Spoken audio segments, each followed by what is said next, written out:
February 20th, 1944. Norway, Lake Tinju. A small ferry crawls across the gray water, dragging a chain of rail wagons behind it. Inside them, ordinary-looking steel containers. On the decks, people stand close to the railings: soldiers, workers, farmers, women, children. None of them knows that beneath their feet lies a cargo that could have changed the face of the war. In a few minutes, this ferry will vanish from the surface forever. Some of these people will die, but because of what happens here, millions of others will live. To understand why this quiet Norwegian ferry became the point where Nazi nuclear dreams began to drown, we have to wind time back. Not by days, not by months, but by 12 years, to a laboratory where the main invisible hero of this story was born. In 1932, physicists and chemists across the world were dissecting the atom, trying to understand how matter itself works. In one of those labs, researchers stumbled on an odd fact. Ordinary water had a heavier twin. In this strange version, the usual hydrogen atoms were replaced by a heavier isotope called deuterium. It still looked like water, tasted like water, but behaved differently inside a nuclear reaction. They called it heavy water. For most people, it was just a scientific curiosity. For a few, it was the kind of discovery that could one day control the power locked inside the atom. In a steep Norwegian valley near the town of Rijukan, a different kind of ambition was taking shape. The company Norsk Hydro had built a giant plant at Vemork, driven by thundering waterfalls and cheap hydroelectric power. Norwegian chemist Leif Tronstad looked at heavy water with a practical eye. Together with engineer Jomar Brun, he found a way to produce this rare substance on an industrial scale, using electrolysis and the enormous energy of the river. By December 1934, Vemork was producing heavy water month after month. It became the only factory on Earth capable of making it in meaningful quantities. No one knew it yet, but this lonely plant in the Norwegian mountains had just stepped onto the future battlefield of secret wars and sabotage. Block 2, when pure science stops being pure. In the years before the war, Tronstad still lived in the world of conferences, articles, and industrial plans. Heavy water was a demanding product, technically impressive, but still just another line in a chemical catalog. Yet around him, talk among physicists was changing. Some had begun to whisper that the energy trapped in the nucleus of an atom might be unleashed, not only for power stations, but as a weapon of unimaginable force. In those discussions, heavy water appeared again and again. Used as a moderator, it could slow neutrons down and make a chain reaction easier to control. On paper, it was just a parameter in an equation. In reality, it was a fuse waiting for someone to light it. April 9th, 1940. Before dawn, German aircraft crossed the Norwegian coast. Operation Weserübung had begun, a rapid, brutal invasion. Within hours, German forces seized ports, airfields, and government centers. Norway was dragged into the war, whether it wanted it or not. Soon, German authorities took control of the Vemork plant and its unique heavy water production. For Berlin, this was no longer just an industrial asset. It was a potential key to a nuclear project, known only to a handful of men in the Third Reich. Block 4, a silent evacuation. The first invisible victory, slide 6.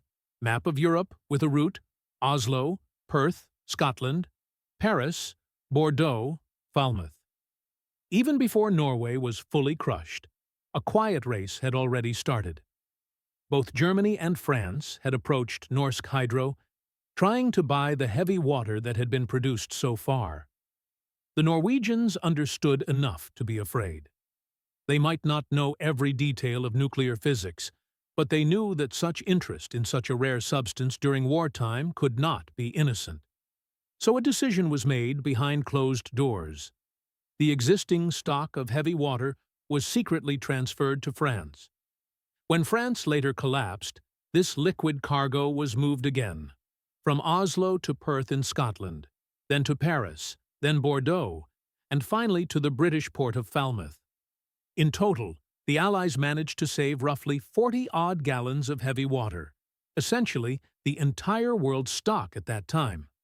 No shots were fired for this victory, yet that quiet, bureaucratic operation would become one of the first crucial setbacks for the German nuclear dream. Meanwhile, in Germany, a different drama was unfolding in silence. Werner Heisenberg, one of the most brilliant physicists of his generation, found himself drawn into the center of a secret project. The regime wanted to know, could the atom be harnessed to give the Reich an ultimate weapon? Heisenberg chose to keep working inside the system. He decided that heavy water would be the best moderator for a German reactor. By making that technical choice, he tied the fate of the project to one vulnerable link in the chain: the supply of heavy water. There was only one place in Europe that could reliably provide it in quantity: a hydroelectric plant hanging on the side of a Norwegian gorge, Vemork.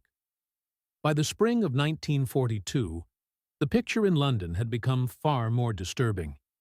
Reports were piling up: German interest in nuclear research, unusual scientific meetings, facilities quietly redirected towards physics. The name Heisenberg kept appearing in intelligence summaries. So did a hard-to-pronounce word from Norway, Vemork. Leif Tronstad was no longer just a chemist. He had escaped occupied Norway and made his way to Britain. From there, he began feeding the Allies highly specific information about heavy water production and the plant that made it possible. One British officer later summed it up in a single line: Tronstad knew every pipe and valve at Vemork. We just had to find the men willing to break them. At the end of March 1942, a young Norwegian engineer named Einar Skinnerland slipped back into his occupied homeland. His job was not to carry explosives, but something just as dangerous in its own way: a radio codebook and a transmitter. He made his base in a lonely cabin near the Lake Musvatn. From there, he created a network of contacts in and around Ryukin and the Vemork plant. He quietly collected details: working hours, guard routines, production levels, changes in German security. Outside, snow and wind battered the Norwegian plateau. Inside, Skinnerland sat bent over his radio, sending bursts of coded signals into the night. In a fraction of a second, his messages leapt the 1,400 kilometers between that frozen hut and London's war rooms. He could not know that one day one of his reports would help launch an operation that would cost the lives of dozens of British soldiers, and open the path for a handful of Norwegians to finish what those men had begun. Return to Lake Tinju. The ferry continues its calm journey. On deck, people huddle in their coats against the February cold. Someone smokes. Someone laughs. Someone tries to keep a child from leaning too far over the rail. Below their feet, in the dark belly of the ship, stand the rail wagons. Inside those steel containers sloshes the last significant stock of heavy water that Germany can move out of Norway. Scientists in Berlin have debated it. Officers have guarded it. Spies have reported on it. Now, it is simply cargo on a schedule. Some of the passengers on this ferry will die, although they never asked to be part of this story. But without this sacrifice, the German nuclear project would have one more chance to survive. What happens here is not the beginning of the story. It is the final chord of a long, dangerous melody of decisions, mistakes, courage, and fear. While London reads Skinnerland's signals and Berlin calculates reactor designs, a very different answer is taking shape. It has nothing to do with blackboards or laboratories. It has everything to do with cold, hunger, and the willingness to move forward when every instinct says, stop.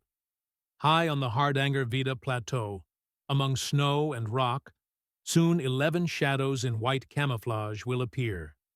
Their weapons will not be theories and equations, but skis, explosives, and an almost suicidal level of resolve.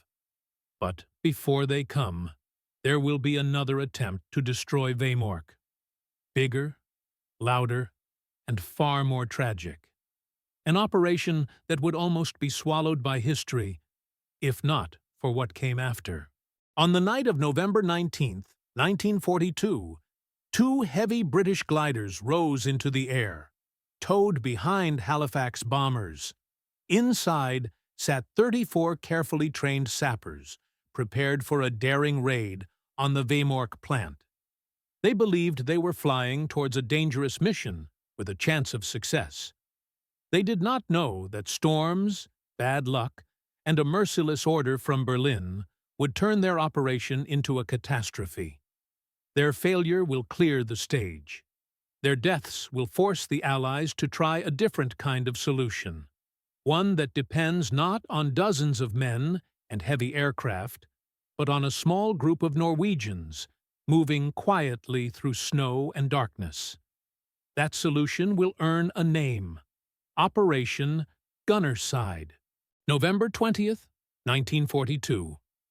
A Norwegian mountainside just after dawn. The wreckage of a British glider lies scattered across the snow. Twisted metal, broken wings, bodies half buried in the white silence. 34 men had climbed into two gliders the night before, trained, prepared, confident they could destroy the Vemork plant and escape to Sweden. None of them made it to the target. Most of them never made it out of the gliders alive, and those who survived the crash would soon wish they hadn't. This disaster will force the Allies to abandon their strategy of overwhelming force and bet everything on a different kind of soldier. Not British commandos dropped from the sky in large numbers, but a handful of Norwegians who know how to disappear into their own land. But before those Norwegians can strike, they will have to survive 3 months in conditions that would break most men in 3 days. October 18th, 1942. 4 Norwegian soldiers sit inside a British bomber, engines roaring, flying low over the North Sea toward occupied Norway. They are young, between 23 and 29 years old. Second Lieutenant Jens Anton Poulsen leads them. With him, Sergeant Arne Kjellstrup, Second Lieutenant Knut Haugland, and Sergeant Klaus Hellberg. Their mission is called Operation Grouse. Their job is simple on paper: parachute onto the Hardanger Vida Plateau, establish a base, surveil the Vemork plant, and prepare landing zones for a larger British force that will come later to blow it up. On paper, it's a support mission. In reality, they are about to spend the next 4 months in one of the harshest environments on Earth, waiting for reinforcements that may never arrive. They jump into the darkness over Hardanger Vida. The plateau is a frozen wasteland. Endless snow, sub-zero winds, no villages, no roads, no shelter except what nature carved into the rock thousands of years ago. It is so remote that even the Germans rarely patrol it, because nothing human can survive there for long. The 4 men land safely, gather their equipment, and begin the lonely work of watching Vemork from a distance, while the cold slowly begins to eat into their bones. In London, planners are not patient men. Intelligence reports confirm that Vemork is producing heavy water for Germany's nuclear research. Every kilogram that leaves Norway brings the Reich closer to a working reactor, and possibly closer to a bomb. Waiting is not an option. A decision is made. Send a large-scale commando raid, Operation Freshman. 34 men from the Royal Engineers, specially trained in demolition. 2 gliders towed by Halifax bombers. The plan is bold and direct. Land near the plant. Destroy it completely, along with all heavy water stocks and the power station, then escape overland to Sweden. One officer voices concern about weather and navigation over Norwegian mountains in winter. He is overruled. The mission is green-lit for mid-November. The night of November 19th, 1942.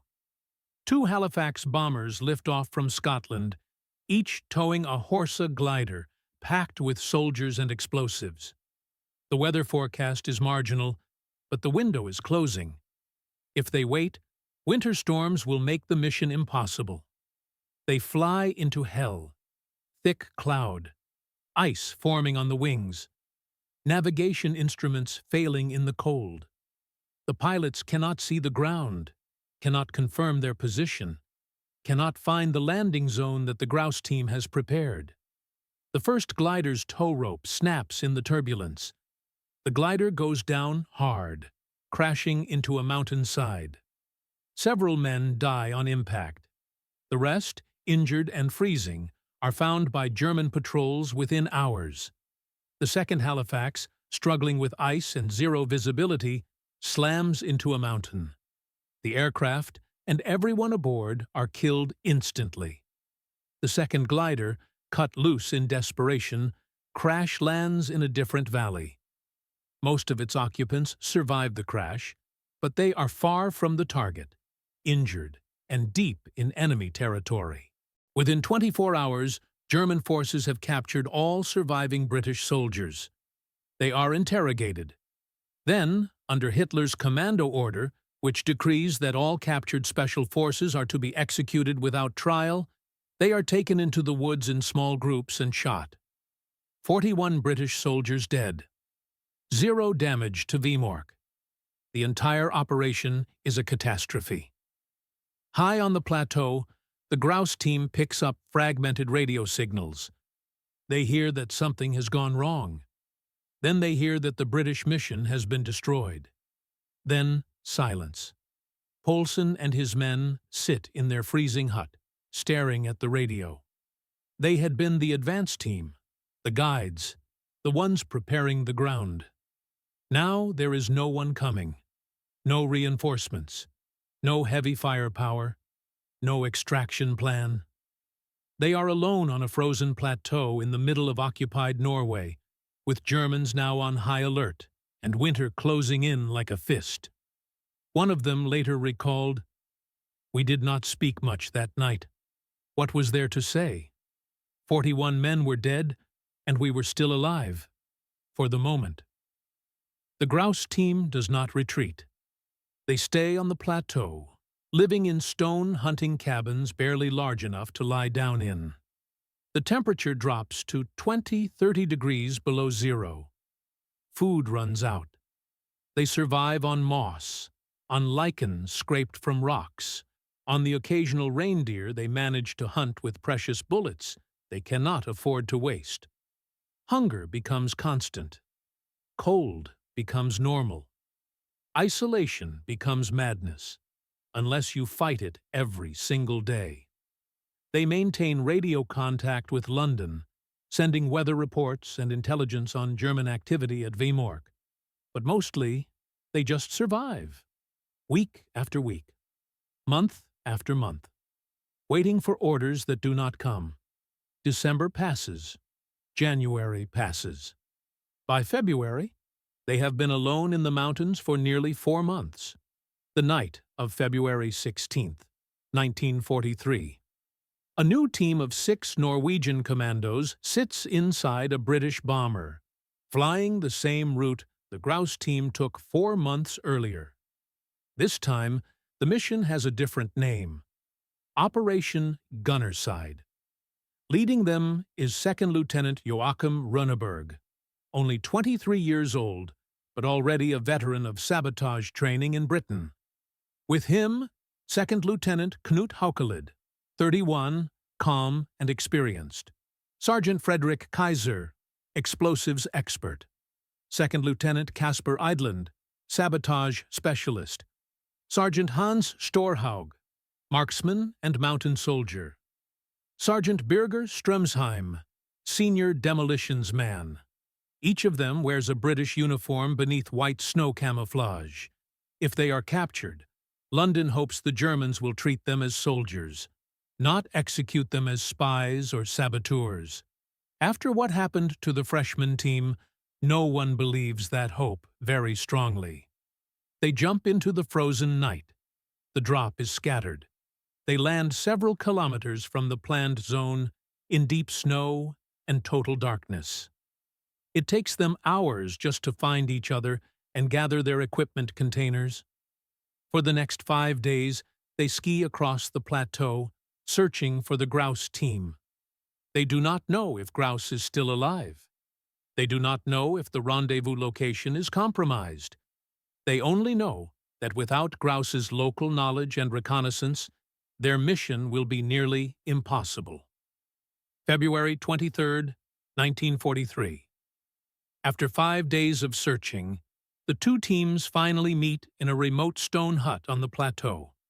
The Grouse men are gaunt, half-starved, their faces hollowed out by months of deprivation. The Gunnerside men are fresh from Britain, but already exhausted from days of navigating in brutal cold. For a moment, no one speaks. Then Poulsen grips Runneberg's hand. 11 men. That is the entire invasion force now. They spread maps on the floor of the hut. Poulsen and his team share everything they have learned about Vemork over the past months. Guard schedules, patrol routes, the layout of the plant, the location of the heavy water production cells. Einar Skinnerland, still operating his radio network nearby, confirms that the Germans are on high alert after the freshman disaster.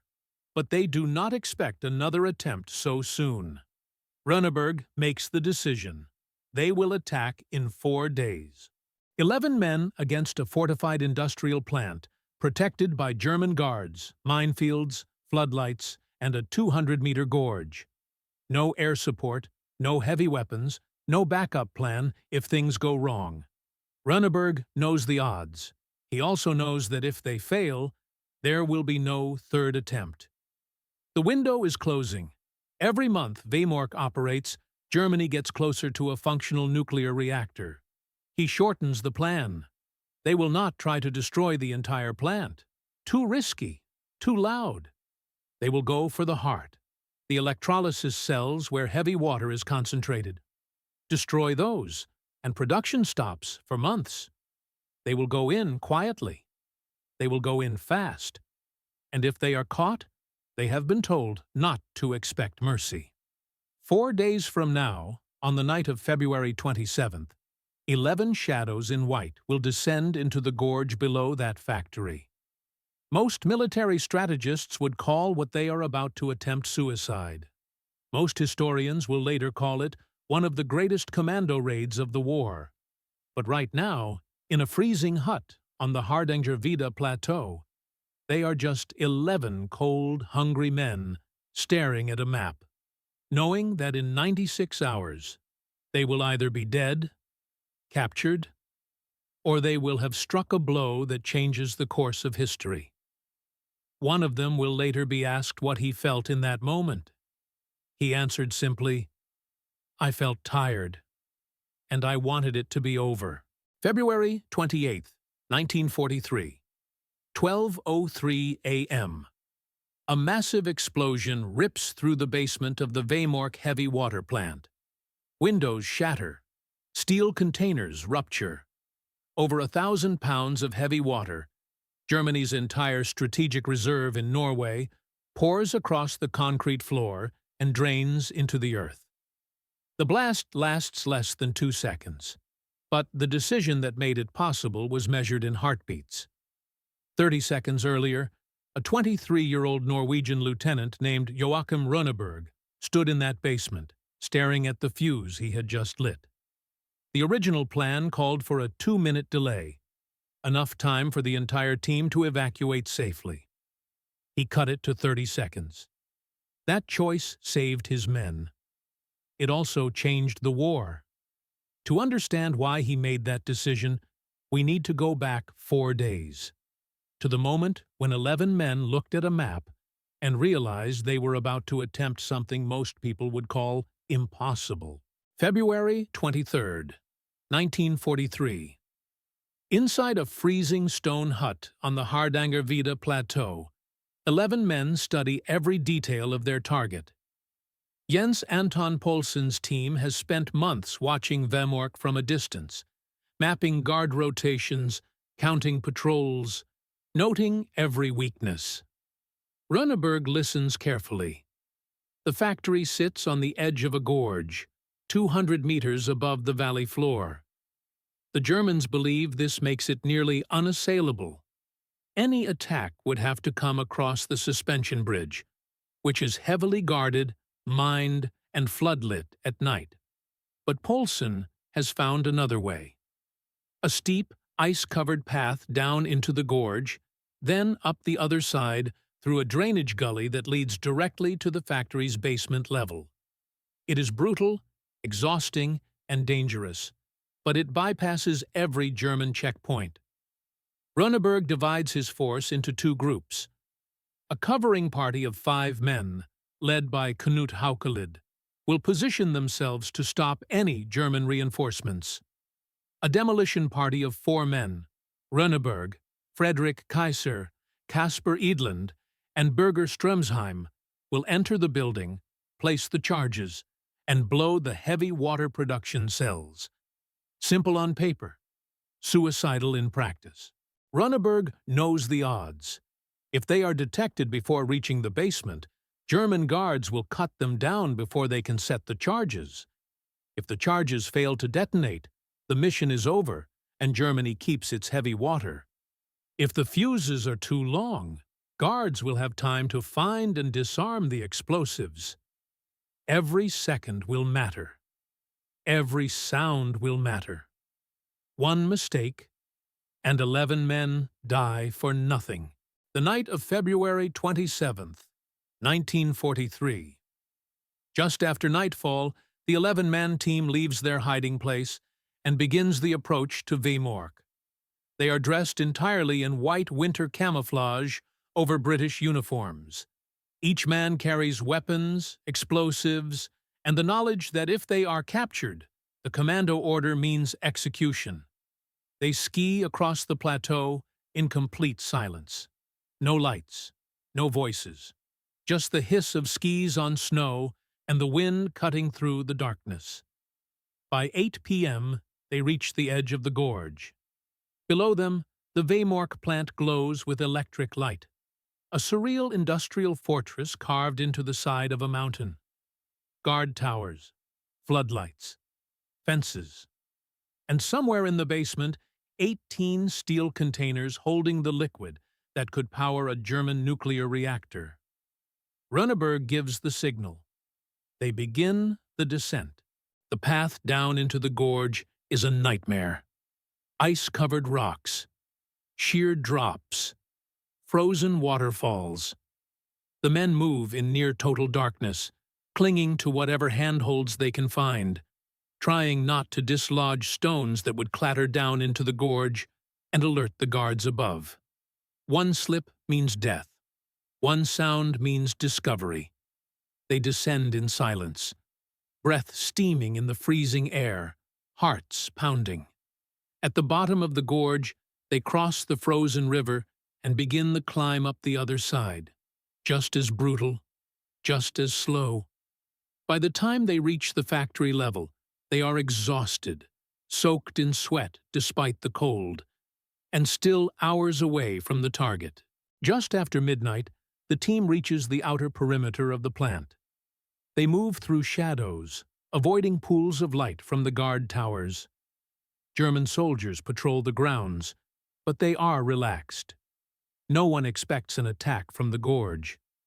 No one believes anyone could climb that wall of ice and rock. The covering party takes position near the main gate, ready to engage if German reinforcements arrive.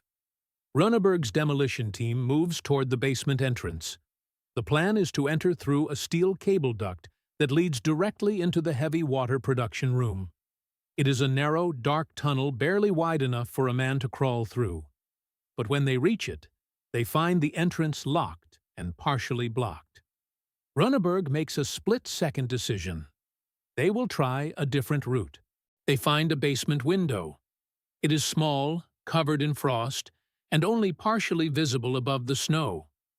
Edlund and Stromsheim carefully pry it open, trying to make no sound. The glass is cold enough that any sudden movement could crack it and alert the guards. Slowly, painfully, they ease the window open. Runneberg and Kaiser slip through first, landing softly on the concrete floor inside. Edlund and Stromsheim follow. They are inside the factory. But they are not alone. Inside the heavy water production room, a single Norwegian civilian worker is on night shift, checking gauges and monitoring the electrolysis cells. He is not a German soldier. He is a local man, working to survive under occupation, just trying to get through another night. He hears a sound. He turns. 4 men in white camouflage and British uniforms stand in front of him, weapons in hand. For a long moment, no one moves. Runneberg raises a finger to his lips. The worker nods slowly. No words are exchanged. The worker steps aside. He does not raise an alarm. He does not try to stop them. He simply watches as the 4 men move quickly toward the heavy water containers. 18 steel cylinders, each holding the liquid that Germany desperately needs. One of the Commandos will later say, "I looked into his eyes. He knew what we were doing. He knew why. He let us do it." Runneberg and Kaiser move fast. They place sausage-shaped charges of plastic explosive against the base of each heavy water container and along the electrolysis equipment. The charges are carefully positioned to rupture the tanks and destroy the machinery that concentrates the heavy water. Stromsheim connects the fuses. The plan calls for 2-minute fuses, long enough for the team to evacuate the building, cross the compound, and reach cover before the blast. But as Runneberg watches the seconds tick by, he realizes something. 2 minutes is also long enough for a German guard to walk past, notice something wrong, and raise the alarm. Long enough for someone to find the charges and cut the fuses. He looks at Kaiser. Kaiser looks back. They both know what needs to happen. Runneberg cuts the fuses down to 30 seconds. 30 seconds to light the charge, sprint out of the building, and reach cover before the explosion. If anyone is still inside when it goes off, they die. If anyone is spotted running across the compound, the guards will open fire. But 30 seconds means the Germans have almost no time to react. 30 seconds means the mission succeeds, or everyone dies trying. Runneberg strikes the fuse lighter. The fuse hisses to life. He looks at his team. Run. They sprint. Out through the basement door. Across the factory floor. Into the freezing night air. Running as fast as exhausted legs will carry them. Behind them, the seconds burn away. 20 seconds. 15. 10. The covering party sees them coming and signals. The coast is clear. No German patrols nearby. 5 seconds. Runneberg dives behind a snow embankment. The world explodes. The blast is enormous, a deep, rolling boom that echoes through the gorge. Windows shatter. Steel screams. Flames lick out of the basement windows, then die just as quickly. Inside, over 1,000 pounds of heavy water pours out of ruptured containers, mixing with broken glass, twisted metal, and the wreckage of the electrolysis cells. Germany's heavy water production in Norway has just been destroyed. Not a single shot was fired. Not a single German soldier killed. And not a single member of the sabotage team captured. The team moves fast, disappearing into the darkness before German reinforcements can organize. But now comes the second challenge: escape. Runneberg makes the decision to split the team. 5 men, including himself, will make the 400-kilometer journey to Sweden on skis, a brutal 2-week trek across mountains through German patrols, with no maps and no radio. The other 6, including members of the original Grouse team, will stay in Norway and disappear into the civilian population, blending back into the resistance networks that have kept them alive for months. Both choices are dangerous. Both require luck. But staying together would make them easier to track. Runeberg's group skis for 14 days straight. 400 kilometers. Through blizzards. Through hunger. Through German search patrols who come within meters of finding them. They sleep in snow caves. They ration their last scraps of food. They push their bodies past every limit. On March 18, 1943, they cross the Swedish border. They are frostbitten, starving, and barely able to stand. But they are alive. The 6 men who stayed in Norway also survive. They scatter into the mountains, moving from cabin to cabin, sheltered by Norwegian civilians who risk their lives to hide them. The Gestapo searches for months. They never find them. In the days after the explosion, German authorities inspect the damage. 18 heavy water containers destroyed. Over 1,000 pounds of heavy water lost. Critical electrolysis equipment wrecked. The production of heavy water at Vemork has been stopped cold. In Berlin, Werner Heisenberg receives the news. His reactor design depends on heavy water as a neutron moderator. Without it, the German nuclear program cannot move forward. Alternative designs using graphite are considered, but Germany lacks the resources and time to start over. The mission was a success, but the war is not over. By May 1943, just 3 months later, German engineers have repaired the Vemork plant. Production resumes. In London, Allied intelligence watches in frustration. The sabotage worked, but it was only temporary. If Germany is allowed to rebuild its heavy water stockpile, the nuclear threat returns. A new decision is made. If a handful of men on skis cannot stop Vemork permanently, then the sky will have to do it. 176 American bombers are about to receive their orders. Lake Tinnsjø, Norway, 430 meters below the surface. In the cold, lightless depths of one of Europe's deepest lakes lies the wreckage of the ferry SF Hydro. It has been here since February 20th, 1944, 79 years as of today. Inside the wreck, buried in silt and darkness, are the rusted remains of railway wagons, and inside those wagons, steel drums that once held the last significant stock of heavy water that Nazi Germany would ever possess. 18 people died when this ferry sank. 14 of them were Norwegian civilians. Their deaths ended the German nuclear program in Norway. This is the story of how victory and tragedy became impossible to separate, and how a handful of men were forced to choose between saving millions of lives they would never meet and taking the lives of neighbors they knew by name. Spring, 1943. Just 3 months after the Gunnerside raid, German engineers have performed what seems like a miracle. The shattered electrolysis cells have been repaired. New equipment has been installed. Security has been massively increased. More guards, more patrols, more minefields. By May, heavy water production at Vemork has resumed. In London, Allied intelligence watches with growing alarm. The sabotage mission was brilliantly executed, but it was only a delay, not a solution.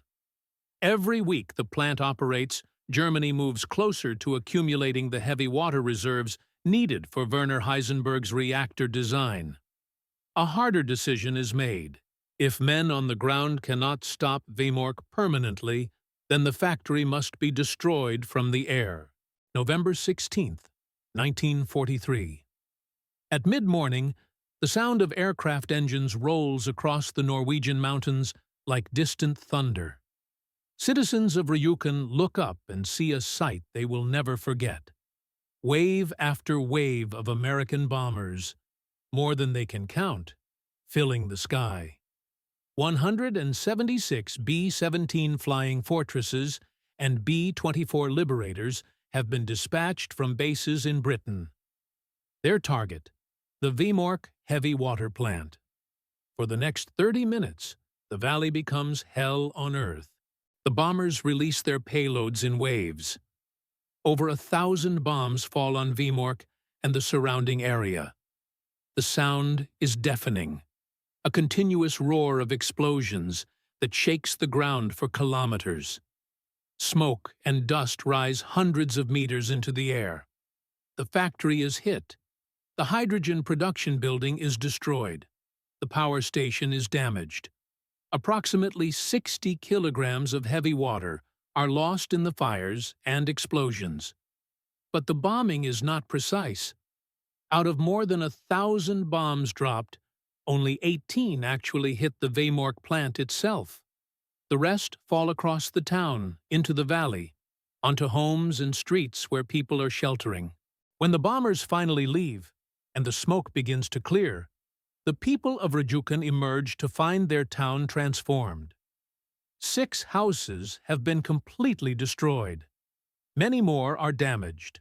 And in a newly built bomb shelter at the Vemork plant, a shelter that was supposed to protect workers from exactly this kind of attack, a single bomb has penetrated directly through the roof. 21 civilians are killed in the raid. Among them, 2 12-year-old boys. The Norwegian government in exile in London is furious. Local residents are devastated. The cost in innocent lives has been enormous. And for what? The plant is damaged, but not destroyed. Within weeks, German engineers begin repairs once again. The saboteurs struck with surgical precision and left no casualties. The bombers struck with overwhelming force and left children dead. In the aftermath of the bombing, German authorities reach a conclusion. Vemork cannot be defended. No matter how many guards they post, no matter how many anti-aircraft guns they install, the Allies can simply send more bombers. The plant is too exposed, too vulnerable, and too far from German territory to protect effectively. A new plan is formed. Evacuate the remaining heavy water stockpile to Germany. Move it to a facility inside the Reich, where it can be properly secured and used to continue the nuclear research program. The evacuation is scheduled for February 1944. The heavy water will be transported by rail to the town of Mel, then loaded onto the ferry SF Hydro to cross Lake Tinzhou and finally continue by rail to Germany. It seems like a safe, practical plan. But someone is listening. Einar Skinnerland has been operating his clandestine radio network in Norway for nearly 2 years. He has survived Gestapo hunts, winter isolation, and constant danger. He has watched the grouse team arrive, watched the gunner side team strike, and watched the American bombers devastate his hometown. Now, in early 1944, his network picks up critical intelligence. The Germans are preparing to move the remaining heavy water out of Norway. They have a date, they have a route, and they have a vulnerability. Skinnerland transmits the information to London. London transmits orders back. Stop the shipment. At any cost. The man chosen to lead the operation is Knut Haukelid, one of the original gunnerside saboteurs who stayed behind in Norway after the raid. He is now one of the most experienced resistance operatives in the country, hardened by years of hiding, moving, and surviving in occupied territory. But when he studies the German evacuation plan, he realizes the nightmare he is facing. The heavy water will be transported on the SF Hydro, a civilian ferry that carries passengers across Lake Tinzhou every day. It is used by workers, farmers, families, ordinary Norwegians just trying to live their lives under occupation. If Haukelid sinks the ferry, he will kill Norwegians. If he does nothing, Germany gets the heavy water. Haukelid assembles a small team and begins planning. They study the ferry schedule carefully. They decide to carry out the sabotage on a Sunday morning, when the ferry traditionally carries the fewest passengers. They will plant explosives in the bow of the ship, timed to detonate when the ferry reaches the deepest part of Lake Tinzu, over 400 meters deep. At that depth, the wreckage and the heavy water will be unrecoverable, even by German salvage operations. It is a cold, brutal calculation. Fewer passengers on a Sunday means fewer deaths, but it still means deaths. Haukelid knows this. He proceeds anyway. The night of February 19th, 1944. Under cover of darkness, Haukelid and his team sneak aboard the SF Hydro while it is docked at Male. They descend into the bilge, the lowest part of the ship's hull, and carefully place a time-delayed explosive charge against the inner hull near the bow. The charge is set to detonate at approximately 10:45 a.m. the following morning, when the ferry will be in the deepest part of the lake. They work quickly, silently, and then slip away into the night. No one sees them. No alarm is raised. The next morning, the ferry departs on schedule. Sunday morning, February 20th, 1944. The SF Hydro leaves the dock at Male with its mixed cargo, several railway wagons loaded with heavy water drums, and approximately 53 people, passengers and crew. On deck, people stand at the railings, talking, smoking, watching the forested shores pass by. Some are German soldiers guarding the cargo. Most are Norwegian civilians, workers heading home, families traveling to visit relatives. None of them knows what is ticking below their feet. At 10:45 a.m., deep in the fjord, where the water is nearly 1,500 feet deep, the explosive charge detonates. The blast rips open the bow of the ferry. Water pours in with terrifying speed. The SF Hydro begins to sink, bow first, tilting at a steep angle. People on deck scramble toward the stern, shouting, grabbing for railings, trying to reach lifeboats. The ferry goes down in less than 5 minutes. 18 people die. 4 are German soldiers. 14 are Norwegian civilians, men, women, and at least 1 child.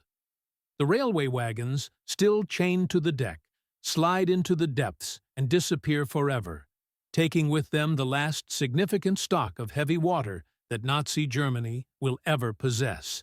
When the news reaches Berlin, Werner Heisenberg understands immediately what it means. His reactor design depends on heavy water. Without it, there is no path forward.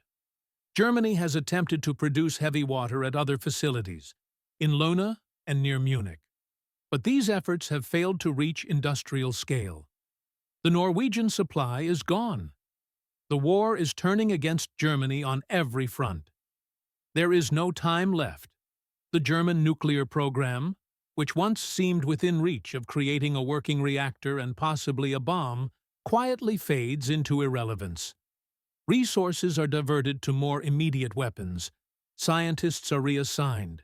The dream of a Nazi atomic weapon dies not with a dramatic failure, but with a quiet acknowledgement that it is no longer possible. Operation Gunnerside, the American bombing, and the sinking of the SF Hydro have achieved what they were meant to achieve. They bought time. And in war, time is everything. After the war ends, Norway must reckon with what was done. The men who carried out the Gunnerside raid are celebrated as heroes, and they were. Their courage, skill, and sacrifice are undeniable. They are awarded medals, honors, and the recognition of a grateful nation. But the sinking of the SF Hydro is remembered differently. The families of the 14 Norwegian civilians who died do not feel like celebrating. They lost fathers, brothers, neighbors, People who had nothing to do with the war, who were simply in the wrong place at the wrong time. Knut Haukelid, who gave the order to sink the ferry, carries the weight of those deaths for the rest of his life. He never calls himself a hero. When asked about the operation years later, he said only, "It was necessary. That does not make it right." Today, the Vemork plant is a museum. Visitors from around the world come to see the place where a handful of Norwegian commandos struck one of the most daring blows of the Second World War. They walk through the same basement where Runneberg lit the 30-second fuse. They see photographs of the men who crossed 400 kilometers of frozen plateau to reach Sweden. They learn about the civilian workers who looked the other way when saboteurs appeared in the night.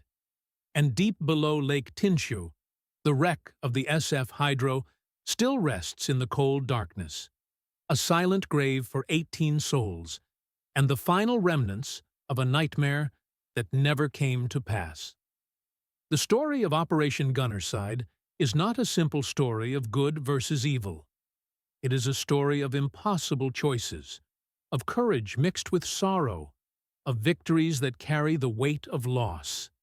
It is the story of 9 young men who were willing to risk everything, and of the ordinary people who paid the price so that millions of others might live. They did not stop Hitler's atomic bomb because there never was one. They stopped it from ever existing. And that, in the end, is why we remember them.